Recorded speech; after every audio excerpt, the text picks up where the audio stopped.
My name's TAMSIN. I am a researcher into corporate lobbying. I work for a group called Spinwatch. Go to spinwatch.org, you'll find all our stuff on there. We basically are a bunch of academics and investigative researchers who look at public relations in this country, corporate lobbying, government spin, and I tend to specialise in sort of public sector privatisation stuff, so I'm going to focus on that, but then I have colleagues who do kind of the dirty industries, fracking, oil, frags, that kind of stuff. So looking at different lobbies, I'm going to give the book a plug just to start with. Jackie's done it already, but you'll find a lot of more depth in a book I co-wrote with a colleague of mine called A Quiet Word, which is subtitled Lobbying, Crony Capitalism and Broken Politics in Britain. Came out in paperback earlier this year. What did George Monbiot say about it? He said it was indispensable or something, didn't he? That's it. Yeah, that was the nicest review we got. So this is a good place to be to talk about corporate lobbying because we're surrounded by them. It looks like we're in the centre of our democracy. We're actually in the middle of a £2 billion corporate lobbying industry here. Cut away all the old buildings, just ground them for a minute, and you have the offices of some serious influences in our politics around here. I'm going to start by just a very basic, what is lobbying? You will all probably know. Lobbying is any act that attempts to influence the decisions of our government. So when I write to my MP, not that I do that much, but if I did, I would be lobbying, and it is a democratic right. We all have the right to lobby, and we expect our politicians to listen to us, and for that to somehow, well, if it doesn't, if they don't do what we want, then at least they're going to take on board what we say. So that's lobbying. The problem comes, and this is why it can be subverted, and it's not really anything to do with democracy. It's been totally hijacked by people who are paid to lobby for corporate interests. And so they have by far the loudest voice in our politics. And it's quite shocking when you start looking at some of the players involved. The key thing that they all have in common is that they have access to that street there, which is Whitehall, and Parliament here. So they either come from this building, very often come from that building, or they know the people who work in them. Because I mean, it's not all about access. Commercial lobbyists will say, oh, it's not all about my Rolodex. Well, no, it's not. But you basically can't influence it until you've got your foot in the door. It's like you only pick up deals once you're in the kitchen, and we only ever see front of house, basically. And that's how it goes. So, you need access. So that's what they've all got in common. So when the election's over, you will see a lot of the former MPs, the people who got boosted out, who are retiring, moving into the lobbying industry. Anybody who's ever done photocopying for George Osborne will find a job in the lobbying industry. It's full of PR people who used to work in journalism, people with contacts, and who really understand how this place works, because it is very difficult sometimes to work out how legislation actually is put together. Just wanting to tell me what that 2 billion figure covers. Is that the UK lobbying industry? That's the UK lobbying industry. There are 3 big industries in the world. Washington, far outstrips ours, then you've got Brussels, and then you've got the British lobbying industry. I mean, it's a little bit finger in the wind, the £2 billion figure. It comes from the Hansard Society. We haven't got any idea. That's the thing, we've got no idea how much it's worth, yeah. I mean, if you take, here's a good statistic. In the States, they know how much they spend on lobbying, right? Because they have a register of lobbyists, and it's a way of showing who is lobbying whom and about what, and they have to declare how much they're spending.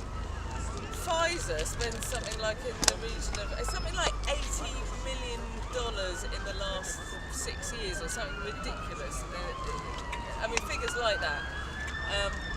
And has this huge army of pharmaceutical lobbyists. Now, we have a register of lobbyists that's just been launched in this country, and Pfizer's not on it, right? So we have no idea what they're doing. We know that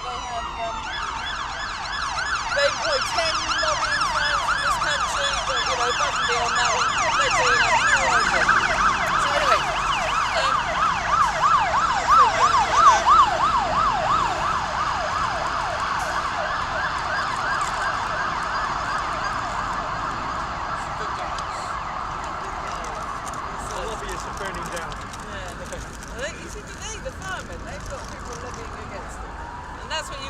home, but when us lot go home, they don't, because they're paid to stay here. That's the thing, they're paid to stay here 24/7, 365 days a year.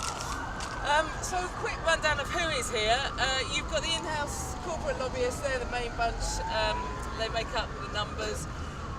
Looking at some of the buildings just over the river, you've got Shell, I mean they've got a small army of lobbyists there, you've got BAT, the tobacco company, just up the road, Victoria Street, which runs from here to Victoria Station, huge amount of corporate lobbying offices there, so you will find the offices of Microsoft, for example, but they will have a huge team there, Pfizer's up there. So they're the in-house corporate lobbyists. Then you've got the lobbyists for hire. They work in agencies, a lot of them work in PR agencies, and there is a strip, which basically is a little bit further away. It runs from the sort of ropey end of Oxford Street to the edge of the city, to Chancery Lane, and that's where all the big ones are, the Hill and Knowlton, the Burstmore Stellers, trying to think of the other ones. Popular ones at the moment, Hanover, Portland, but I mean these are the ones, the hired guns, so if you want to give your campaign an extra you get this lot, because you've got people like Alistair Campbell working in there, you've got, you know, I mean Michael Portello advises a couple of people, you know, they're all people with lots and lots of people with political connections. Then you've got the business lobby groups, you've got the Institute of Directors up on Pall Mall, which is whichever way I'm looking, there, over there. Yeah. Pall Mall over there. Oh, that was spotted the other week, the Institute of Directors, the empty one, yeah. That could be the worst place to spot. Yeah, Nice company there. Lots of, So you've got business lobby groups, you've got the trade industry associations, you've got, for example, the Association of British Pharmaceutical Industry, which its offices are right at the top of Victoria Street up here, and they actually sit on top of the custodians of the NHS budget. So the NHS England, their offices are halfway up there, and you've got the Association of British Pharmaceutical Industry sits on top of their offices in the same building. Sandwiched in between is a lobbying agency called Edelman, which also has a huge healthcare lobbying practice. So you've got the ABPI, you've got Pharma Lobby, you've got the lobbyists for hire, and then you've got NHS England, which holds the 10 billion pound NHS budget. It's all very cosy if they want to have meetings. They don't even have to leave the building. It's great. And then of course you've got the think tanks. The think tank First, who is there first? The lobbyists or the NHS? Well, it's definitely the NHS, because the ABPI used to be at the top of Wales, and they had a very nice building up there. And then they moved when it became NHS England to just squat on top of NHS England.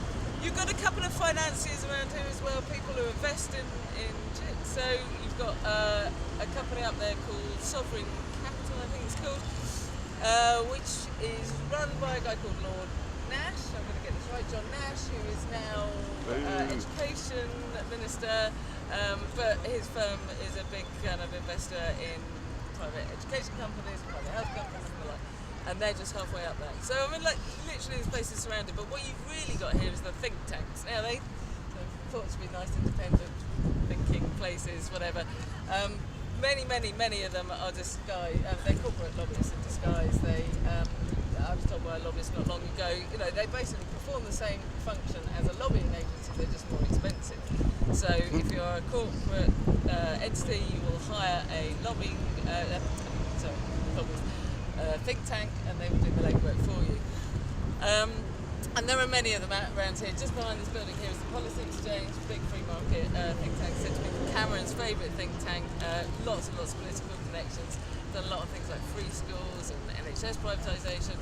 Just down the road is one of the sort of granddaddies of it, the Adam Smith Institute. They basically want to privatise everything. Then you have got the granddaddy of the lot, which is the Institute of Economic Affairs, which is just slightly further down the road. They take money from tobacco companies and hate any regulation on anything that's bad for you.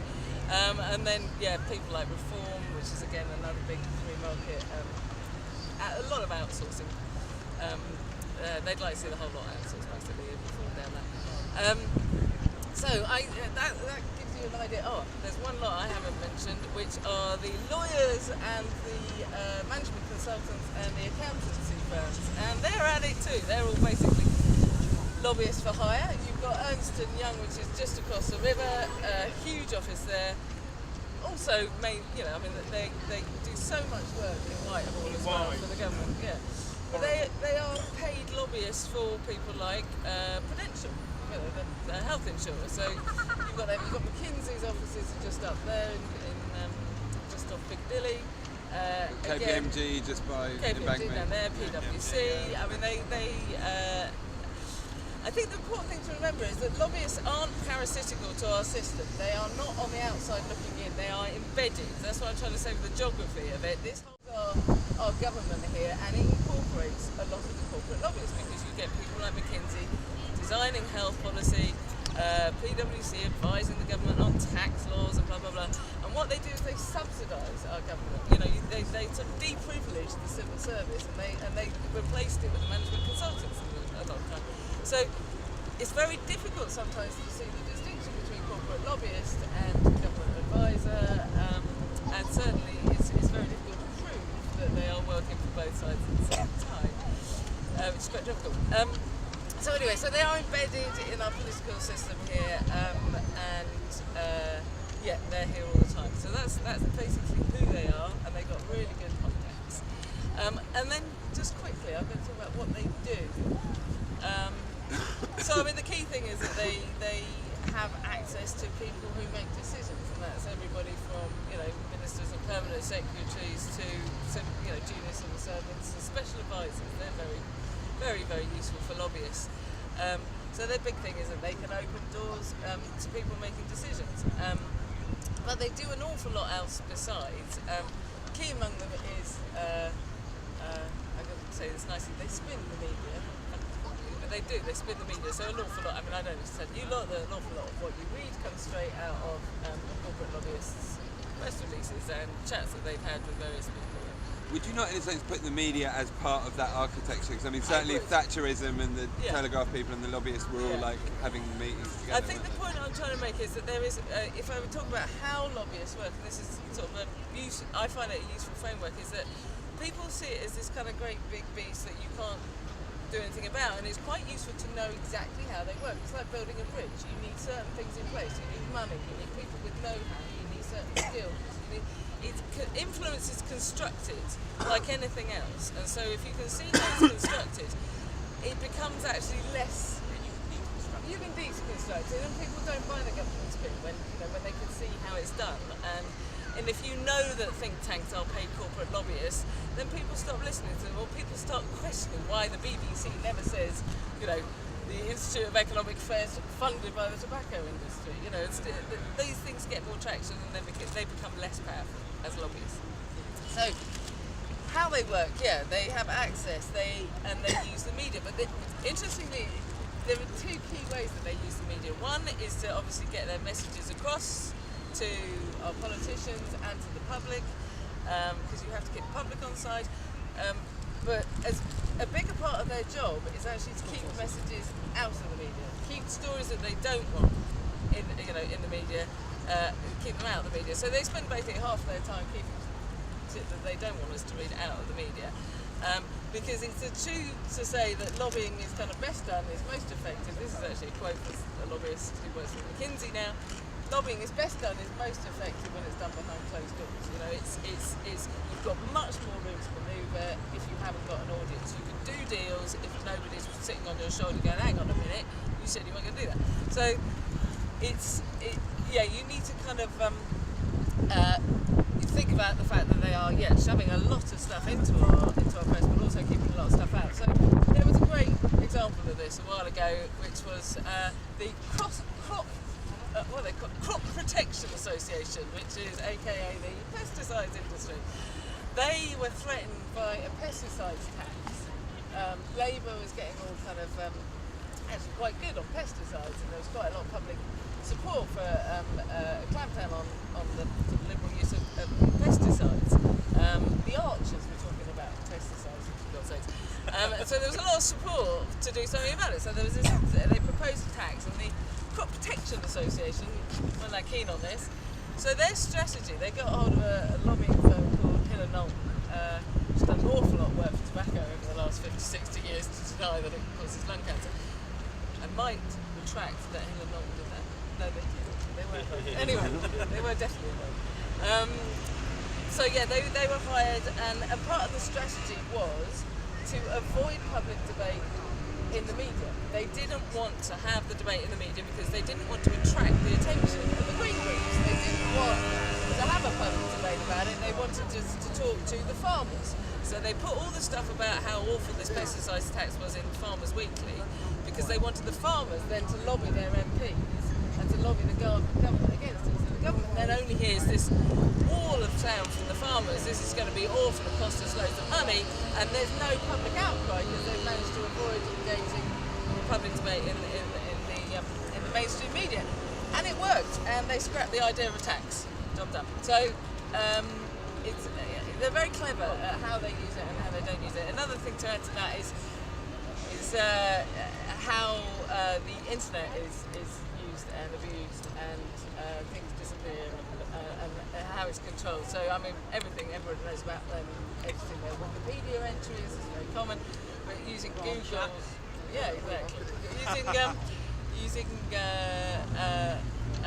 Google rankings, I don't really understand how it works, but you can basically, lobbyists can be hired to create phony, corporate-friendly, or whoever it is they're lobbying for, content, fake blogs, fake press releases that nobody's going to read. They shove it all out on the internet, and the weight of the volume of the stuff kind of basically goes up on the Google rankings, and the bad stuff disappears onto the second page, basically, and nobody clicks through to the second page. So yeah, exactly.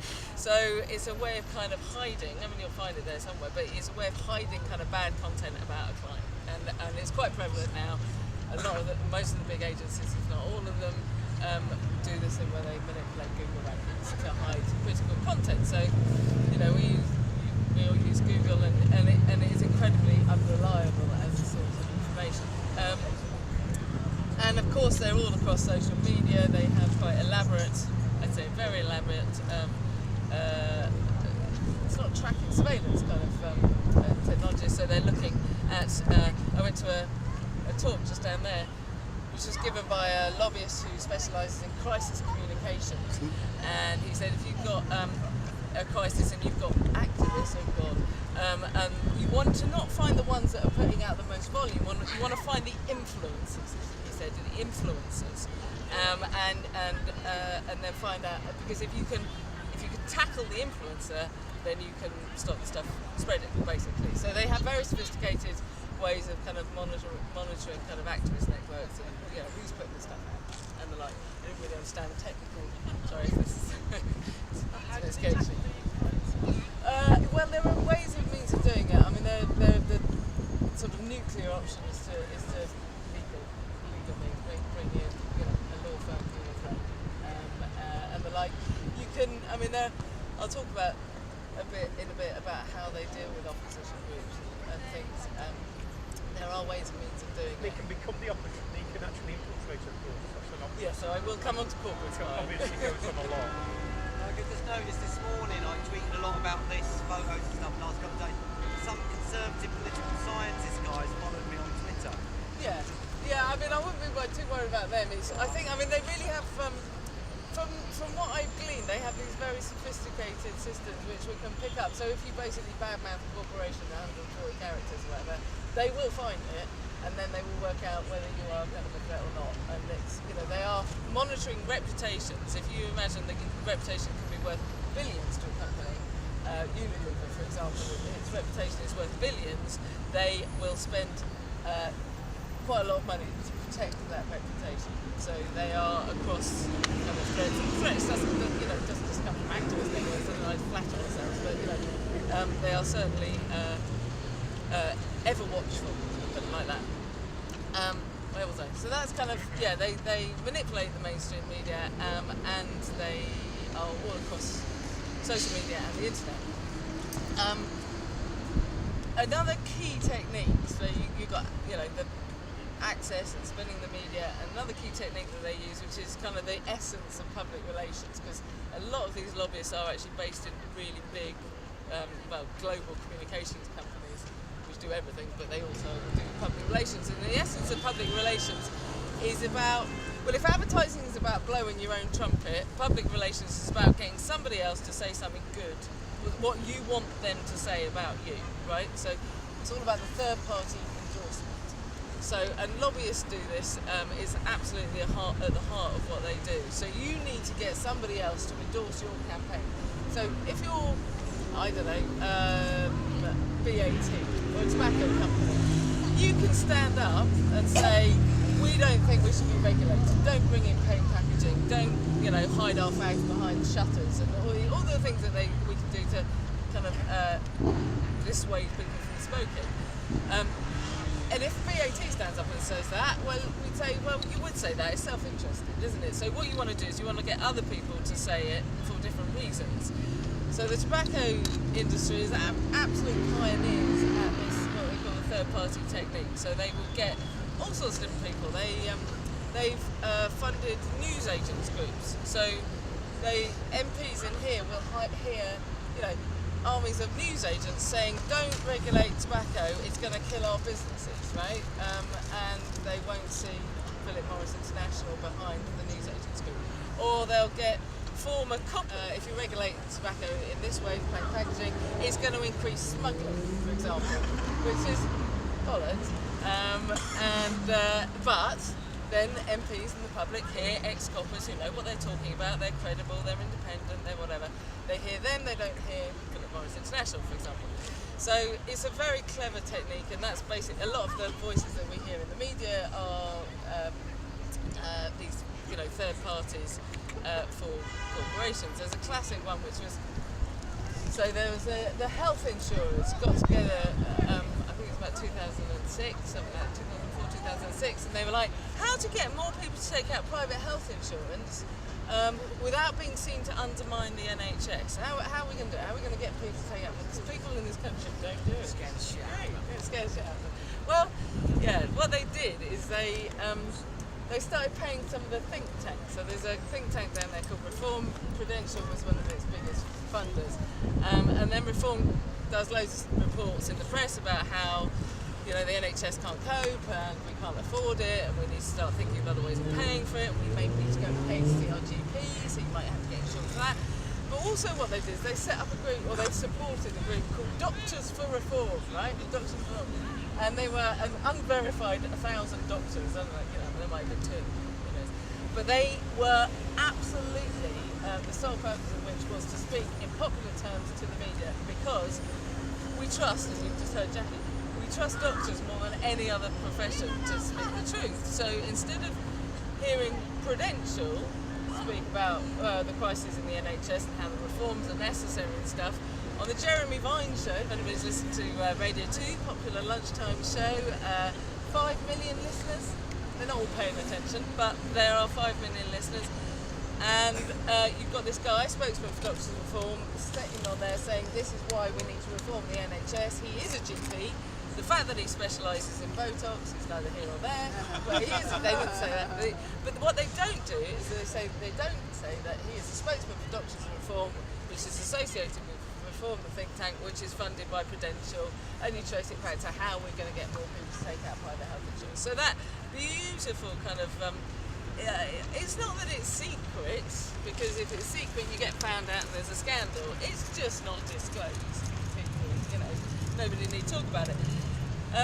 So yeah, that's a very common way of doing it. Again, these front groups, probably all know about astroturfing campaigns. You've got tobacco companies going out with clipboards, getting signatures of why we shouldn't have plain packaging, going into children's playgrounds and getting people to sign up saying, oh yeah, they want to take the health warnings off tobacco packets, which is utter rubbish, all this kind of stuff.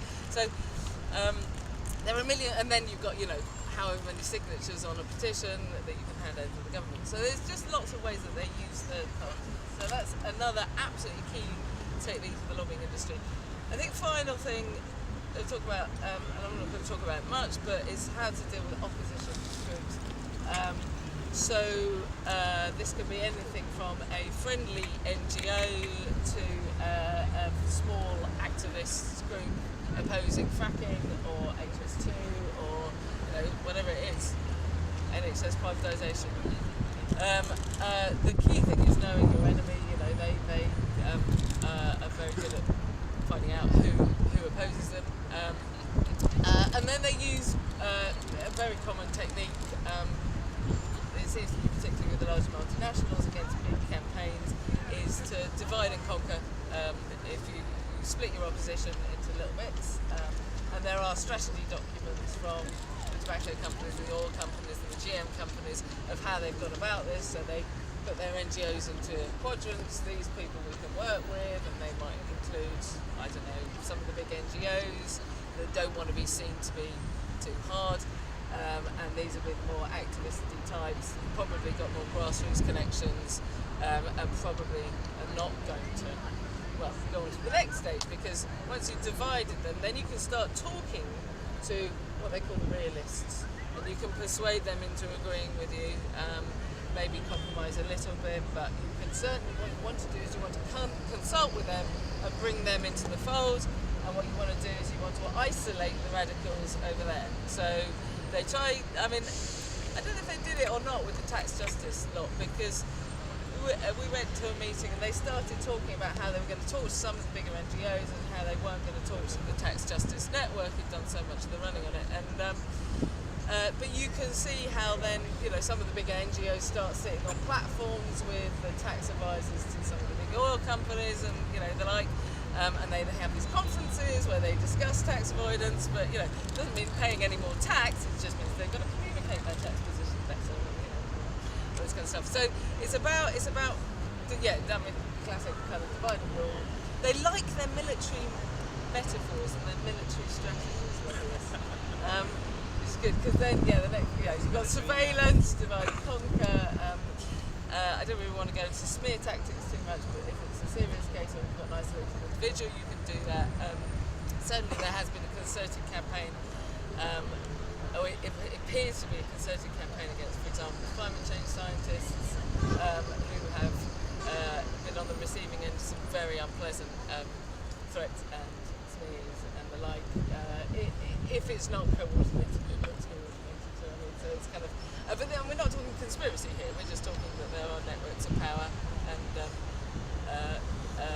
yeah, and the last thing you want is a climate change scientist reaching the mainstream media, for example. We actually tried to popularize it, but the Stratfor was actually going after the Tarsans. Yeah, so there's supposedly 4 types of activists. One is actually the opportunists, realists, idealists, and the radicals. Yeah. We seem to have ended up with the anti-fracking and Occpuy. We've got the radicals, so actually too bloody-minded to actually just give up. That's why we're probably here. I think, well, the thing is, you've not got to think like them. I mean, you've got to think, you've got to be, if you know they're divided rule, and I've sensed myself being isolated. I'm a lobbyist, I should have said from the top. I'm a lobbyist. I lobby for transparency regulations, I've lobbied the government and I've spoken to ministers and stuff like that, but there have been times where there has been a large meeting with the minister and all the NGOs and moderates and whatever have been there talking to the minister, and then there's been me and my colleague in the 2 o'clock meeting where basically, you know, I might as well have been talking to a bee, frankly. So, and it's a way of not having, I mean, you know, I don't want to flatter myself, it's a way of not having me in a meeting with lots of they like sexist, do you think? Huh? I think they're like sexist. Do I think they're sexist? No, politics is quite a sexist environment. No, I mean in the sense of, okay, forget that word sexist. Do you think like in a sense they just like push aside, they don't take you seriously, or they listen to you? Yeah, I mean, look, I've had meetings with the minister. The thing is, the proposals they put forward to regulate lobbyists in this country are literally nonsensical. I mean, it's not just kind of rhetorical thing. They don't make any sense at all. And so when you sit there and you try to be rational and you say, you're trying to justify something that doesn't make any sense, and I could go into why it doesn't make any sense, but it's quite dull, and you're sitting there talking to the minister, and you just, it was a lesson in politics for me, hitting the wall of kind of rational discussion. We're not in that world here. Okay. Could you give us a couple of minutes on that? Because I think it's a very powerful part of the propaganda that there are these moves to deal with lobbying, you know, so the average person that reads the mainstream media is like, oh, well, yeah, didn't the government do something about it? Oh, yeah, no. So, I mean, can you say a little bit about the detail of that? The key word to remember is bogus. Right, yeah. So they introduced... bogus, cool. Okay, very briefly, just before the last election, there was a lobbying scandal, and David Cameron stood up and said, lobbying is the next big scandal waiting to happen, and we're going to be the party that sorts this out. And then they made a coalition promise to bring in what's called a register of lobbyists, and it requires lobbyists. There's one in Canada, one in the States, one in Brussels. Because you'd be able to see that these private health insurers and private hospital groups and technology companies and pharmaceutical industries or whatever have spent millions to open up the NHS to the private sector. Now, that changes the nature of debate, if you can see that. So anyway, that's the idea behind the register of lobbyists. That's not what they brought in. I was going to ask you, maybe this is what you're going to talk about, but I work for a charity and know that, and with other charities as well, and the last ever since this new kind of charity gagging laws been brought in, that every single charity I know is terrified about saying anything about anything, and I've even spoke to charities who wouldn't come here to talk about lobbying and transparency because they're so. Everyone is terrified. Well, there was a brilliant piece of politics because most people support a register of lobbyists, and most parliamentarians actually support a register of lobbyists, and we've got surveys and a lot of vocal support for a register of lobbyists. So they committed to do this, and then they did nothing for 4 years, and in the meantime we had scandal after scandal after scandal, you know, generals lobbying and former ministers lobbying and the like. And then there was one scandal too many, which was Patrick Mercer, cash for questions, can't remember anyway. But there was one scandal too many, and so they said, right, we're going to bring in a register of lobbyists, and we all went, yippee! And then we looked at it, and I was like, this is a joke, and it is, it's a joke. It is a bogus piece of legislation. I cannot believe they went through the rigmarole of actually introducing a piece of legislation that will do absolutely nothing. So all they require is, we talked before about the whole landscape of lobbyists. In-house corporate lobbyists won't have to be on it. It's only the people that are for hire that are required to register on it, and only if you've communicated with a minister or a permanent secretary, right? No lobbyist communicates with the permanent secretary. Why would you? Everybody communicates. Well, you might communicate with the minister, but you don't. You go to the special advisor. You go to the junior civil servant. You go. All this lobbying activity goes on beyond that level, below that level. So the trigger for registration is if you're a lobbyist for hire and you've communicated with the minister. So that's very little, very little. And then they don't have to say who they've been lobbying or what they've been doing. The whole thing's a joke, it's bogus, it's a fake register of lobbyists. Right? But what they did is they coupled it with a gagging bill. And this was the thing. This is what blindsided us. So it was a brilliant coup because the headlines at the Times ran, lobbying bill gags charities. So what should have been democratic improvement, what should have opened up politics to public debate, and so we could have actually had, been able to see inside our politics, became a gag on charities. And it was totally unrelated. This gag on charities and controlling what they can spend is totally unrelated to a register of effectively corporate lobbyists. And it was a brilliant stroke of politics, and I could do nothing about it. Because you had this train of NGOs going, oh my God, they're trying to gag us. And I was like, oh, but they're trying to beg, we should be talking about corporate lobbying, really. And everyone's like, no, they're going to gag us. And I was like, oh, But we can't talk about the city here, because we don't know how much they're spending. The Corporation of London spends an awful lot of money, as do all the other financial interests here. But we can't, there's this kind of silence around the city and about the money going into our politics. In influence. So it's like an organised mafia. Well, is it an organised mafia? No, it's an industry. The thing about lobbying, you've got to remember, is that it's an investment, right? So if you are the government and you are thinking of doing a public health measure, for example, you're going to make booze slightly more expensive, right? So you're going to put a tax on booze or whatever. Now that's And they suggested this point. I can't remember what it's called. But anyway, so a policy to curb our drinking habits. We drink too much in this country, right? And the NHS is groaning under the weight of things. My country does. So that's going to dent Diageo's profits to the tune of billions, probably, right? If you actually had a public health measure that worked, people stopped drinking that much. A company like Diageo is going to lose money because then it's worked, right? So Diageo will then invest in lobbying to the tune of however many millions, and it will be in relation to how much they're going to lose if the thing goes through. So it's an investment, it's a tactical investment. So it's another way of making money, effectively. So if it's either a threat of regulation and that's going to dent your profits, or it's an opportunity. So the opening up of the health service to private companies, there's a lot of money in the offing there. It's £110 million or whatever. That's an opportunity. So that's another way of making money. So if you will invest in lobbying to get the NHS opened up because you can earn more money. So it's this idea that it's part of kind of democratic debate and, you know, it goes back to the ancient forums of Greece and Rome. Yeah, not really. It goes back about 100 years. It's when the business lobby got quite organised because more of us got the vote. It's effectively where it started. So it's kind of, you've got to think of it in terms of it's another way of making money. Just to say in America, they've got a figure on that. For every $1 spent on lobbying, you got $100 return. Yeah. Although it can be upwards of 5,000. You know, I mean the percentages are absolutely astronomical when you look at it. Yeah. Don't politicians need agents like footballers so they can just start getting decent fees for the lobbying? You can put a figure on it. Somebody who was with ministerial contacts is going to earn more money in the lobbying industry than somebody who's made tea for David Cameron. I just want to ask you about this bill where charities had to declare, you know, what they were doing.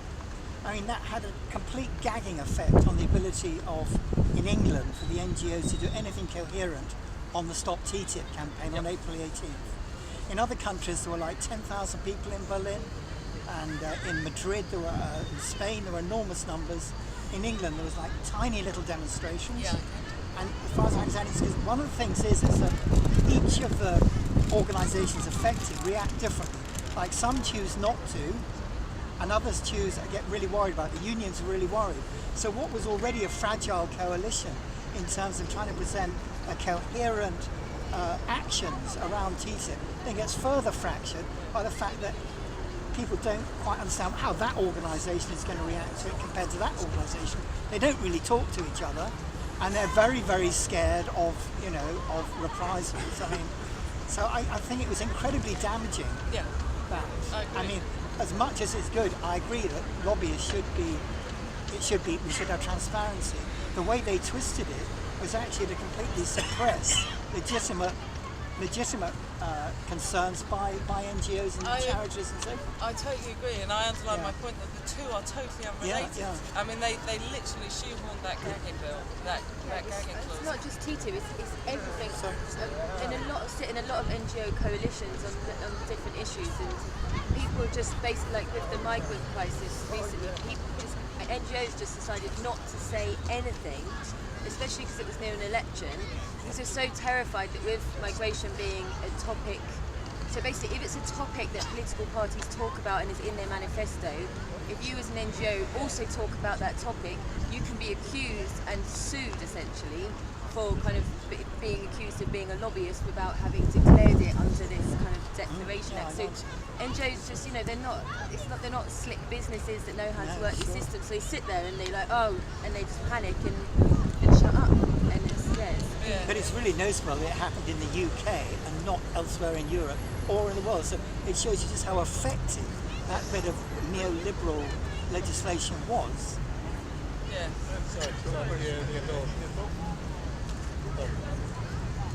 Has it had a serious effect on this election campaign? Because it's about specifically the pre-election period.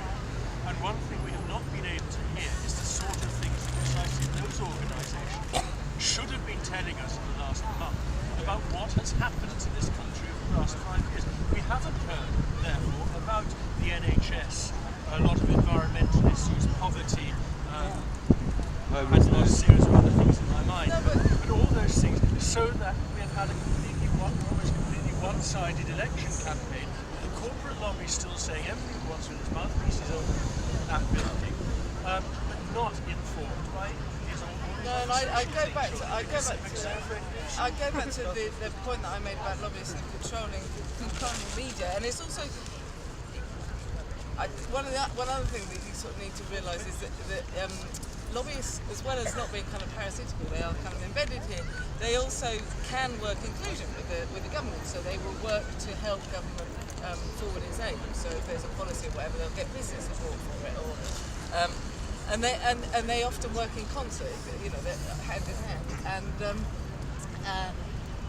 in the pre-election period, I've been looking at the stuff on NHS, and there has been some NHS coverage, which, I mean, everybody knows that it was like the number one, or at least in the top 3 issue of concern to people. So you would have expected to be lots of debate about the NHS, but what's happened in the pre-election period, as well as not having a lot of alternative voices in the media, the framing of the debate, and this is again a particular skill of lobbyists, the framing of the debate has been brilliant, because it's been about NHS spending. Are we spending enough or are we not?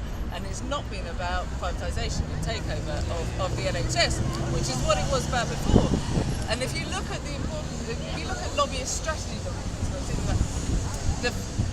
one of the most important things they need to do is to control the ground. If you control the terms of the debate, then you've won. So they did it on the AV campaign, the alternative vote campaign. Do we want first past the post, or do we want AV? And they say, the no to AV camp said, we were so quick to get in first and frame the debates. And it wasn't about the merits of first past the post versus AV. They reframed it as, it's cost. It's all about money. So then they ran those big posters with a baby. I can't believe they used the sick baby trick, but they did. Sick baby in an incubator. She needs a new intensive care unit, not an alternative voting system.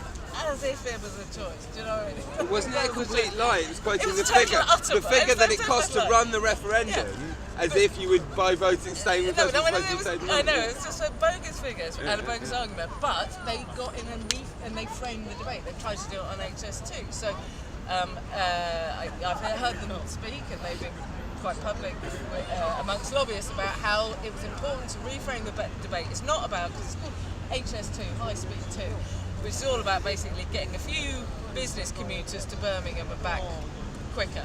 You know, that was what it was about, really.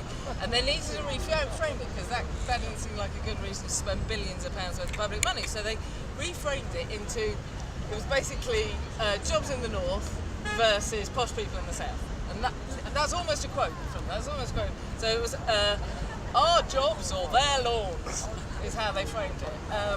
It didn't really work because nobody really bought it, but that was what they were trying to do. The nuclear industry has done it over 10 years. It was seen as expensive, dirty, and there were better alternatives. And they got in and reframed the debate, and it came out the other side as the solution to climate change. Brilliant! And you got Tony Blair standing there, look, we need nuclear if we're going to tackle climate change. How did they do that? They reframed the debate. So and they got to the number of influential environmentalists. Oh, absolutely. So you've got the third party technique. You are deconstructing lobbyists. That's the third party technique. So you get an influential environmentalist that people believe, you know, and I've got the quote from the nuclear lobbyists here. We spread our messages via third parties because people would be suspicious if we started ramming pro-nuclear messages down their throat, and that's verbatim. So this is not, I'm not making this shit up, it's all in their strategy documents, right? They frame the debates, they use their parties, they get access to our politicians. You know, that's what I mean, it's like a bridge, you construct influence, and if we can see how and you can learn to deconstruct it, not be paranoid, not be conspiracy theorists, it's just an industry and it's a way of making money, and that's all it is. I would say on a psychological level, what you've explained is the dark arts of distractions. Blinding people and bullshit. I like. Blinding people with pseudoscience. I just want to, I'm not going to talk much any longer, but I just want to end on a positive note. We're sort of getting towards that way, which is, I was at Hastings the other night in Peckham, organised by the candidate standing for the NHA, the National Health Association Party, right? 200 people was the capacity of the hall, and there were 100 people outside, I guess, who couldn't get in. So there were 300 people coming to a Hastings in Peckham, right, on a Thursday night. And it was brilliant. And the conversations I had and the questions that people were asking is that people are wise to this, and I'm preaching to the converted, but you talk to people who maybe aren't in politics or interested in politics, they know this stuff, they don't buy the lies, they don't buy the government's spin, they don't really know who to vote for, because, what is the distinction between Labour and the Tories on the NHS reform? So they don't bite. So they're not lobbyists. I don't want to paint them as these all-powerful, all-conquering, scary dark arts. And all this. It makes them sound much sexier than they are, frankly. And they're not. Most of it's really dull and really grindingly boring, and it's just it's not very good, and people don't buy it. You know, they have got a serious problem. They seem like they're happy in love. They got love in their soul. I mean, can I just say, I know a lot of lobbyists. Not very well, but I know a lot of lobbyists. They're pretty normal people who've got kids who are making a living. Do you know what I mean? Let's not blame them because they just got jobs. You know what normal people are. No, but you know, they've got jobs. They've got kids. They've got regulars, whatever, that kind of thing. They're not evil people. That's the thing. It's not evil. It's boring. Is what it is. And unpick it. And we can start to do something about it. transparency, right? Buy the book, by the way. Do you have political affiliations or any long-term plans? Okay, my political affiliations I've just declared as my main standard for the NHA in Peckham. There you go. But vote Fox. But no, I don't have any political. What I don't like is it's a bit childish. I don't like hypocrisy and lies and spin and all that kind of stuff. I'd quite like to have a mature, honest public debate. Sort of on climate change, I had a question that I don't know if you've seen that film Gaslands 2 about fracking. I highly recommend that, but if anyone hasn't seen it, it's a very overview of fracking. But one of the things is there's a leaked tape of a meeting that a guy who's been working for 10 years in Iraq and Afghanistan on like how to deal with like hostile communities is talking to a bunch of fracking executives, you know, and that kind of psyop stuff is happening. But I was talking to somebody about this yesterday, and as far as I know, there hasn't been any kind of smoking gun in that sense in terms of how they're like working on anti-frackers here. And I just wonder, was there anything you could point us towards into, because you know, as you say, like I you know, when I'm talking about this, I always feel the need to kind of make the point that this isn't about conspiracy. It's just really about following the money, and you know, but I think there is that very well-worn perception in certainly a swathe of people that as soon as you start talking about that kind of thing, it sounds like a crazy conspiracy. So if there was anything, like concrete that you can point to. I think, you know, like you did, I think you can explain it. You can say this isn't conspiracy, it's obvious these people stand to make the money, so they're going to invest in it. Yeah, and you want to head off threats. Yeah. And if there is a serious threat, then you probably want to find out as much as you can about it, and then you want to do something about it. Now, it might be best to just let well alone, you know, just leave it alone, and it'll go away. But certainly if you look at, and I haven't looked at fracking work myself, but my colleague has looked at the lineup of lobbyists working for the fracking industry in this country. Whoa, my God, it's like bum, bum, bum, bum, bum, bum. There's tons of them. I mean, like absolutely tons of. This is without the in-house lobbyists and the connections to Parliament and the Lords and the whatever. This is just the agents. This is just the lots of skittles to knock down. Lined up, you know, working for Quadrilla and the like or whatever. And there's a lot of them. It's one of those. It's a big push, and they will be working on a local level. So there will be you know, there will be. So I'm not that up on it, but certainly they will be tackling things like if there's local consultations on whether fracking should be allowed there in that region or not. They will be working up there. And a lot of time, actually, commercial lobbyists run consultations, so they will be brought in. If it looks as though there's going to be the threat of local opposition, they will come in and there's a great and then deal with it.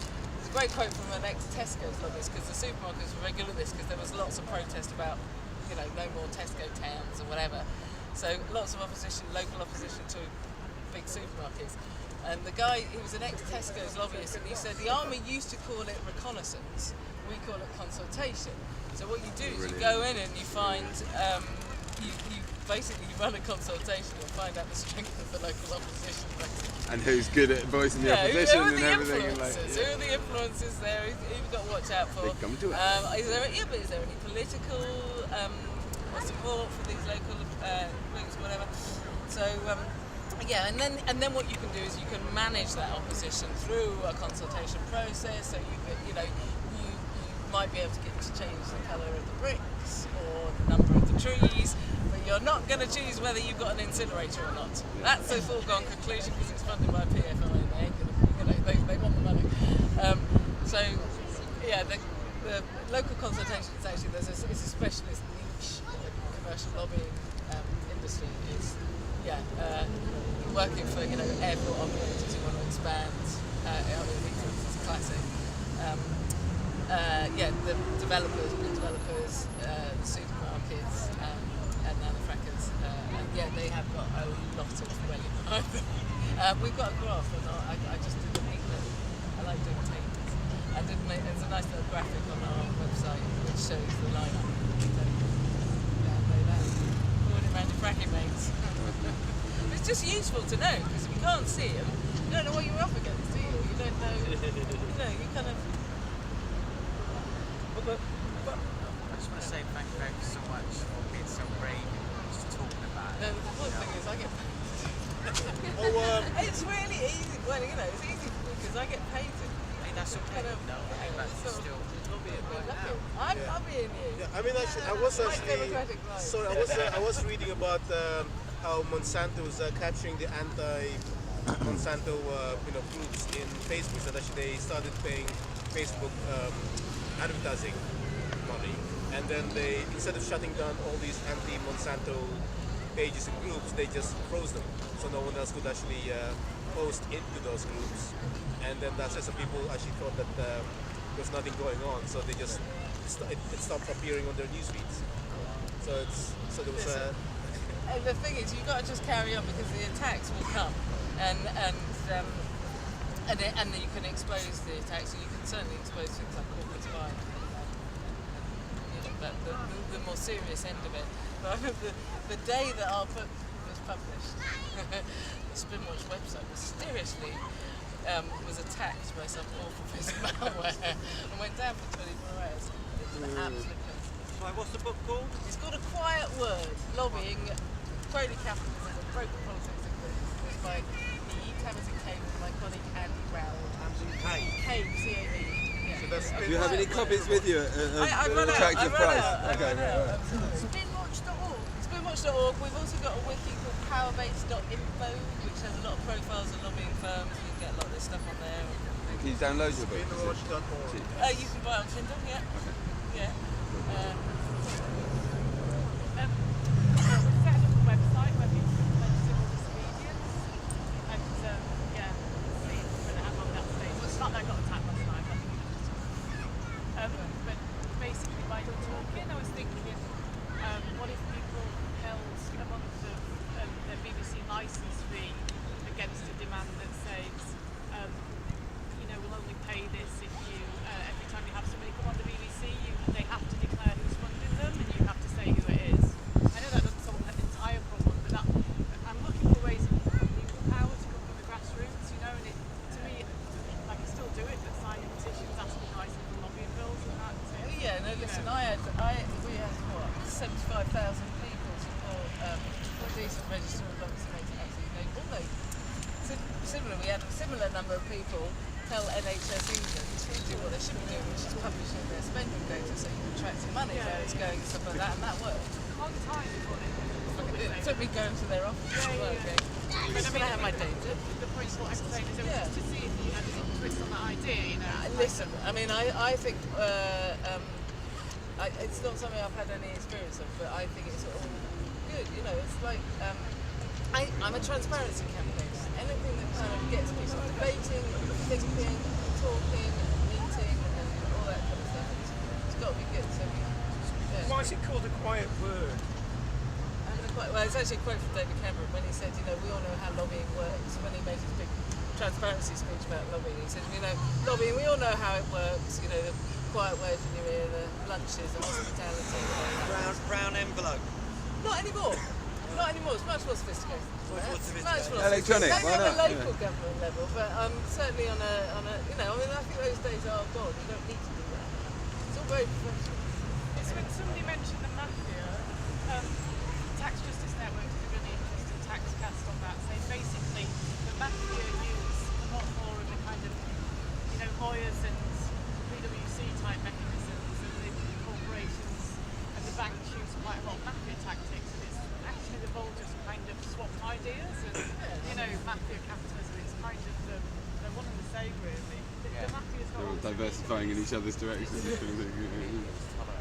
I do think it's absolutely, it's astounding that somebody like KPMG can work for example, the tobacco industry, doing a lot of work for them, supporting their case, and yet on the same token, being paid $1 million millions of pounds every month or whatever there's one very small NHS body, it's in the paper today, that's been paying KPMG £250,000 a month for services, basically helping them to privatise the NHS. But how can you have that internally? We need to start having these debates about who is really inside. Just quickly, what was that NHS spending data results? What was it like? NHS. Did you see anything? Your hand on your heart. Is there anything in it that we should know about? Yeah, things like £250,000 not going into NHS care, going to KPMG so they can commission bigger services, or do what was it? Enhanced analytics. What else is there? Something else? There's a lot of stuff. I'm trying to think now. Loads of aid money, right? Going to, what was it? I can't remember the company, but there was loads of the money we're giving for foreign aid. It often goes to big consultants. There was one recently with something like McKinsey or whoever it was, or PwC advising the Nigerian government on how to privatise their NHS.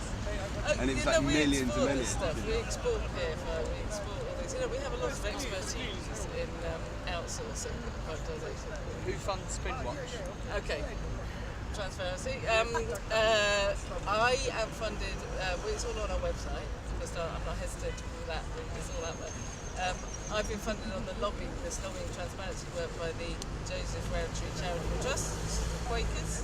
Yeah. This is quite nice to be able to say it's corporate lobbying. Quakers, go on. It used to be so nice to do Joseph Rowntree. Listen, they're good, they support a lot of stuff. And then we get, there are other, it's a lot of Just ask a question. So we did a lot of campaigning about they brought in a law removing our legal aid, LASPO Act, but they also tacked a little bit on the end to criminalise residential squatting with hardly any proper debate. But it turns out the two MPs who were pushing it, Mike Freer and Mike Weatherly, I think one of them, Mike Weatherly, the guy from near Brighton, he was paid £120,000 by two landlords associations to his campaign fund. Now, so he pushes through a law that criminalises sheltering in some of the 1.5 million empty buildings, 900,000 residential buildings, and then that directly benefits, therefore, landlords of two private landlords associations, and basically, a lot more people of the 20, 30,000 odd plus that were squatting. Some went into the rented market, some were going to other things, but basically, he declared it on something like the House of Commons Declaration Register of Bunks, whatever it's called. And what I want to know is that in any other way that just really seems like corruption. If he'd taken it and not written it down, it would have been corruption, but because he's declared it, he's got, but can that happen? Can an MP so the US register's been there for 30 years. Can an MP be paid by an oil company to bring in a law that totally benefits oil companies? It just seems totally corruption. Even if we know about it, it's still corrupt.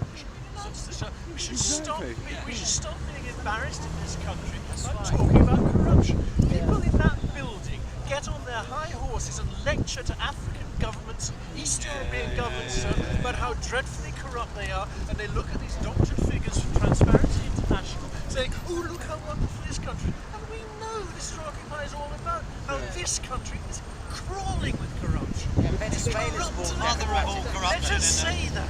Sure. And where does Transparency International get its figures? It's all well back The whole election campaign, it is corrupt to the core.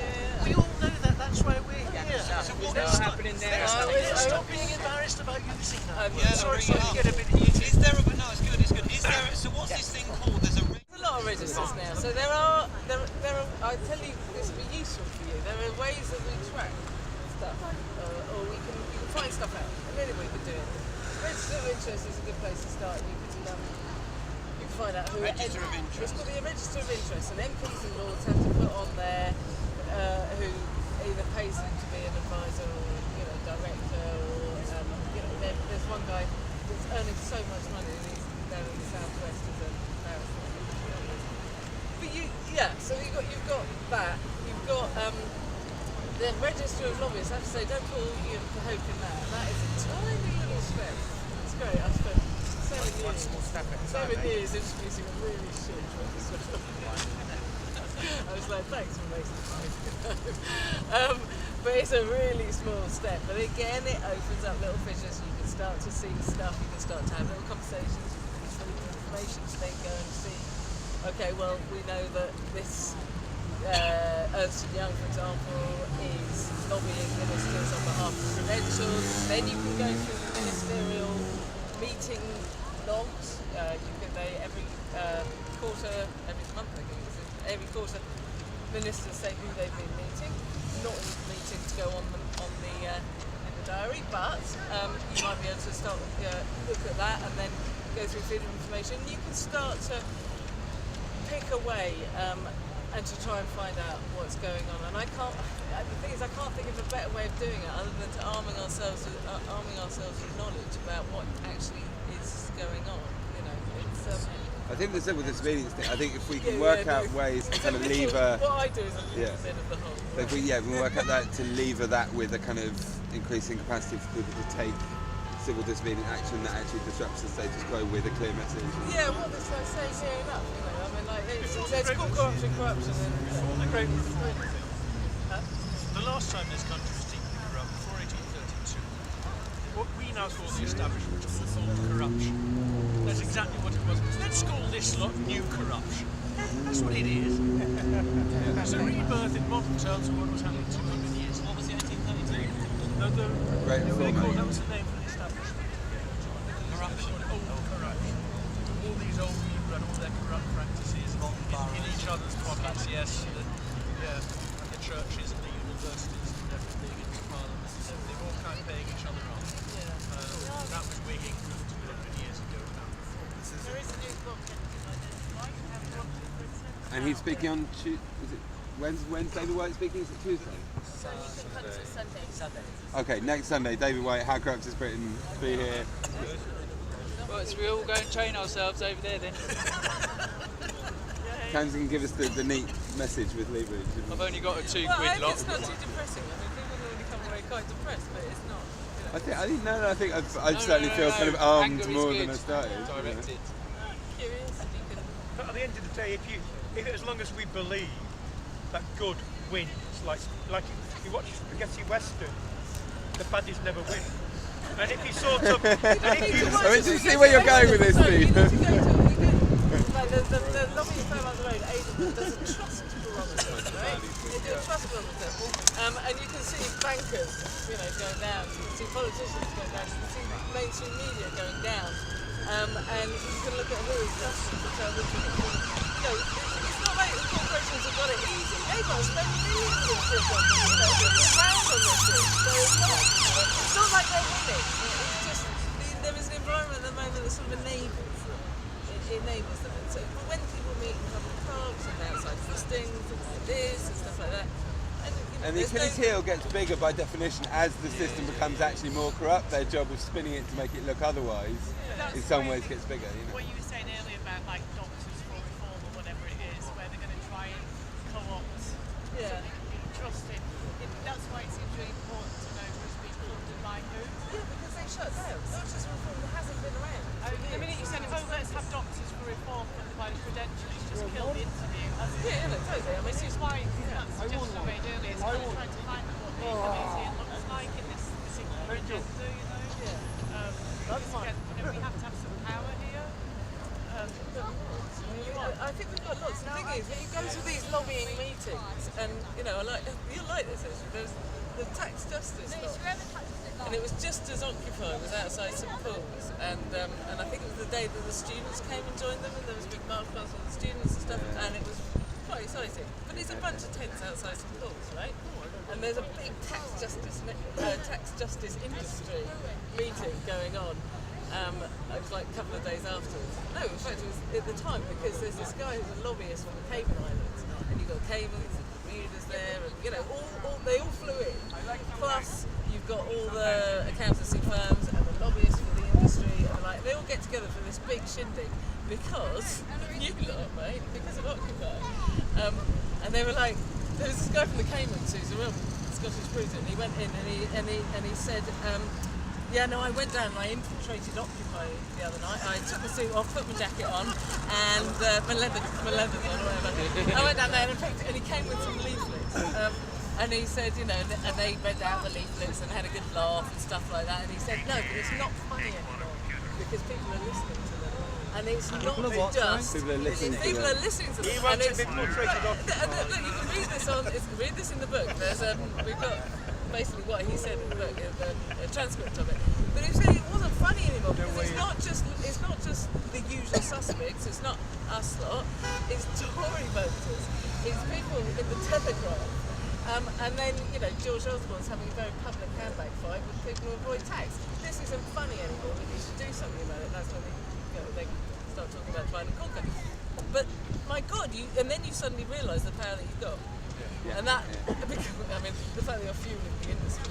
Which is why they're desperate. They're desperate to stop people from having large public meetings in public space where people can get joined in. So we're doing the framing, basically.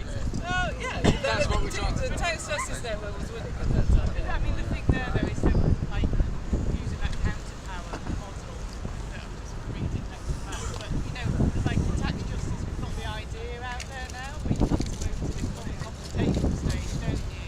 Kind of, and then consolidate it afterwards. So it's like how you know, practicing again, how you push this thing through, like how you get Yeah, and that's not, I mean, that's why, I mean, if you, I always it feels like really important now. follow the lobbyists. Where are they going? They're attacking the mainstream NGOs, so you need to go and talk to them about, I mean, I talked to Oxfam the other day, and I talked about divide and conquer strategies.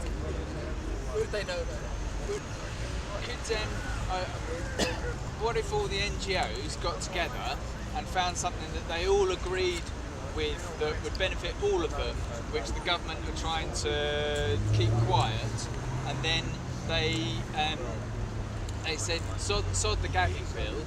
We're going to, they can't take us all to court. They can't find us all at the same time, and then go for something that they could like right, let's go on, and then to bring the gagging law down. The thing is going to be a lot of the big NGOs are funded by the government. Like, and they're funded by the government. They're funded by the big corporations. So they, regardless of that gagging law, NGOs is not just one. Like, there's loads of different NGOs, types of NGOs, they're funded in different ways. But a lot of the big ones, they are funded by government. So regardless of the gagging law, what they can and can't say, because you can't, you know, that's the hand that feeds them. So you're not gonna. But it still needs one or two tendencies, requires a bit of courage. But one or two lawsuits which are patently absurd. Things like the Mac libel case, which used the gagging law, so just to show how absurd it was. I don't know, I'm surprised it's not been tested. I don't know how they can do it. I'm not big on NGO strategy. I'm a transparency campaign. But the key is here, to come in to expose how corporate lobbyists work. And you can, there's tourism following the money, but follow the lobbyists. How are they getting what they want? And you can either subvert that or you can copy it. You know, knowing how lobbyists work, then intervene in that process. And it's either exposure or it's, I don't know, shame.